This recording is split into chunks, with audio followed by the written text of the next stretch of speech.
In the quiet corners of his village, Tosh dared to dream. He dreamed of a life beyond the fields, beyond the dusty roads.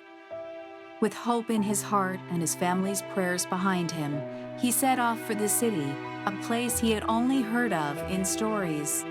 The city welcomed Tosh with open arms and then took everything from him.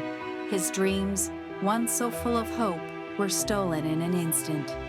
Alone at the bus station, Tosh stood empty-handed, his future slipping away like the strangers who had just robbed him. The streets became Tosh's new home. His bed was the cold pavement, his meals, the leftovers he could find. But even in his darkest moments, Tosh held on to hope. It wasn't until he found a small job in a humble restaurant that he felt the weight of his struggle begin to lift, if only slightly. It was enough to help his family back in the village, but barely enough to survive himself. After years of struggle, Tosh began to climb. Every night was spent in a classroom, every day in the restaurant or at work. His journey was far from over, but the future was starting to take shape. The young boy from the village was becoming a man with a purpose, and for the first time since his arrival, Tosh believed that his dreams might just come true. On the cusp of a new beginning, tragedy struck.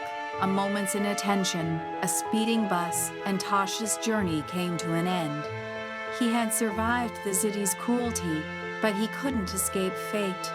His dreams, so close to becoming reality, were lost in an instant. And in the village, a family waited, never knowing that the son they had sent to the city would never return.